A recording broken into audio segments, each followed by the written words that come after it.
Всем привет, с вами Виктория Ню, и в этом видео по многочисленным просьбам мы рассмотрим с вами такую технику, как стемпинг с пигментами. Если вам интересно, оставайтесь со мной, и я желаю вам приятного просмотра.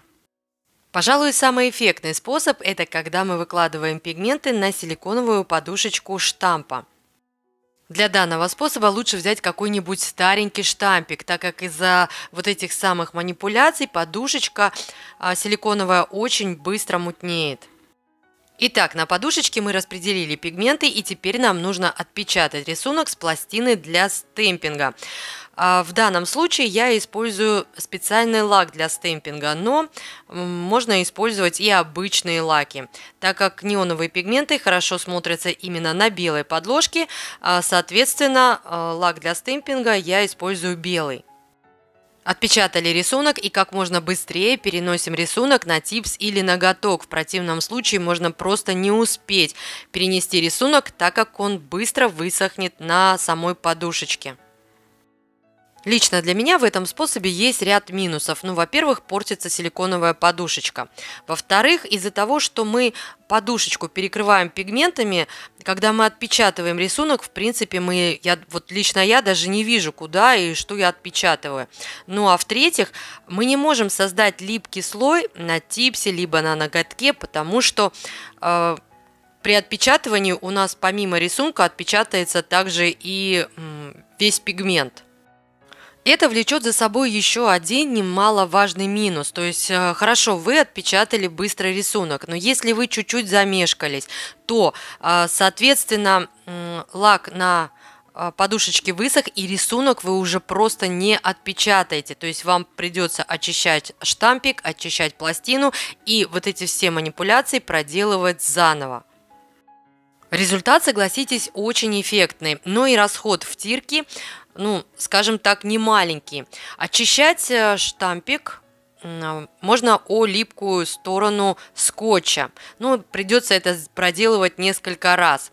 Так как штампик все-таки в любом случае помутнеет, проще все-таки очистить от пигмента подушечку при помощи ацетона содержащей жидкости, либо спирта.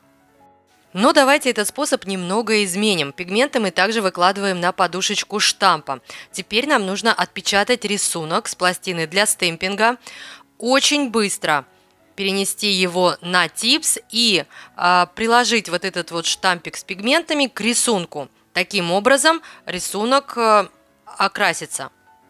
Плюс такого варианта в том, что легче отцентровать рисунок, и вот это вот пигмент, который остается на штампе, в принципе, можно использовать и для второго, и для третьего рисунка.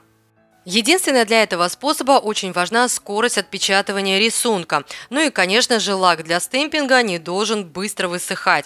Также для этого способа отлично подходят и обычные лаки, которые, как мы знаем с вами, сохнут дольше, чем лаки для стемпинга. Данный способ отлично подходит не только для сухих пыльных пигментов, но также на штампик можно нанести и всеразличные втирки. Если использовать полупрозрачные втирки, то в принципе при отпечатывании рисунка на типс либо ноготок, скажем так, контур рисунка вам будет виден, и можно даже подобрать какой-то рисунок, требующий центровки. Так как данные втирки лучше смотрятся именно на черной подложке, рисунок с пластиной для стемпинга отпечатываем черным лаком. И тут также не стоит мешкать, как можно быстрее нужно перенести рисунок на типс, или ноготок. Если вы все-таки не успеваете перенести рисунок, так как ваш лак для стемпинга очень быстро сохнет, разбавьте его специальным разбавителем для лака. Уверена, что после этого все получится. Для следующего способа никакие лаки для стемпинга или обычные лаки нам вообще не понадобятся. Втирку мы выкладываем просто прям на пластину для стемпинга. После этого при помощи скрапера нам нужно убрать лишний пигмент или втирку, причем сделать это нужно как можно тщательней. Теперь нам нужно отпечатать рисунок на штамп, но имейте в виду, что подушечка у вашего штампа должна быть очень липкой. Что мне нравится в этом способе, то что не нужно никуда торопиться, так как мы можем сделать липкую подложку на типсе либо на ноготке при помощи праймера или клея для фольги. В данном случае я использовала праймер. Как только праймер немного подсох, переносим рисунок. При этом помните то, что для данного способа лучше подойдут втирки такие более влажные.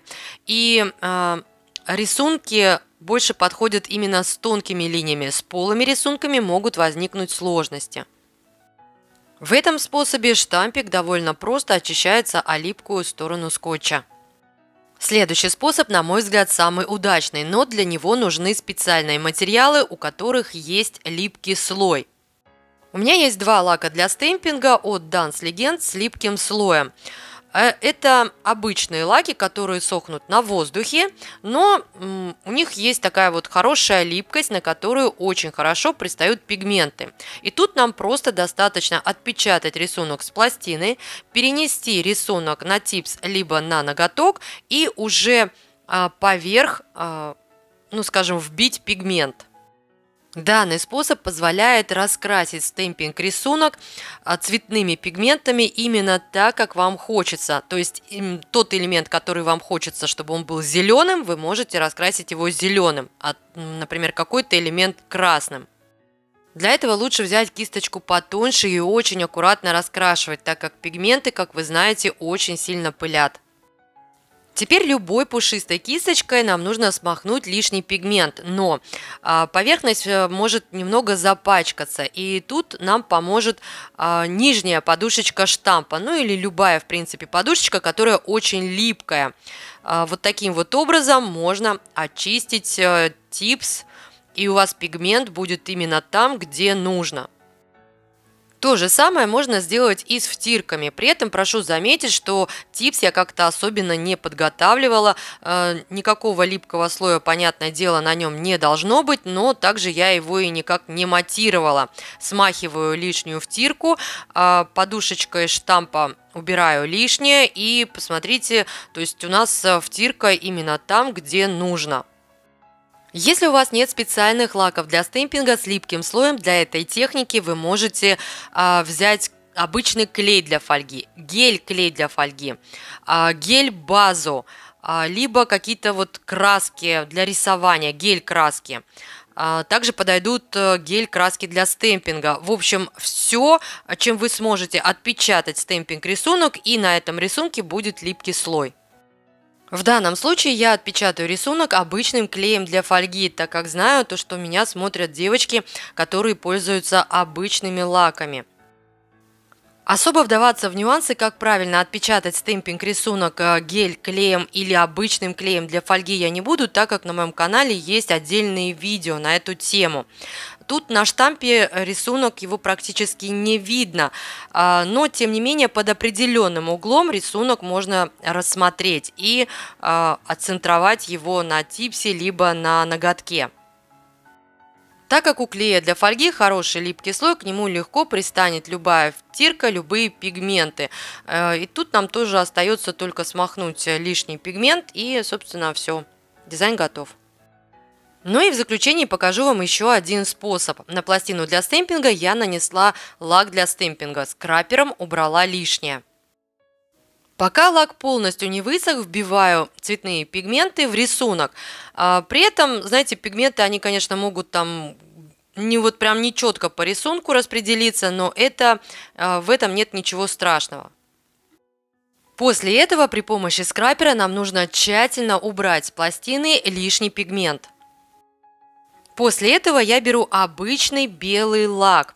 Просто в обычном белом лаке вот этого белого пигмента меньше, чем в лаках для стемпинга. Соответственно, рисунок получится менее разбеленным. То есть вот эти вот пигменты смешаются все-таки с белым лаком, и цвета будут менее выбеленные, скажем так. Данный способ также не требует спешки. То есть даже если лак уже высох на штампе, ничего страшного, на типсе мы можем сделать липкий слой и уже на этот липкий слой отпечатать рисунок. Липкий слой в данном случае я также делаю при помощи праймера. Пока праймер немножко подсыхает, на этом этапе при помощи маленького скотча либо ролика для одежды со штампа можно убрать лишнее. Ну и вот теперь нам остается только перенести рисунок на типс. Ну что ж, вот такое видео у меня в итоге получилось. Если у вас остались какие-либо вопросы, задавайте их в комментариях, я с удовольствием с вами пообщаюсь. Ну а если я была для вас хоть чем-то полезна, пожалуйста, поддержите меня пальчиком вверх. Ну а я, как всегда, желаю вам всего самого наилучшего. До скорых встреч!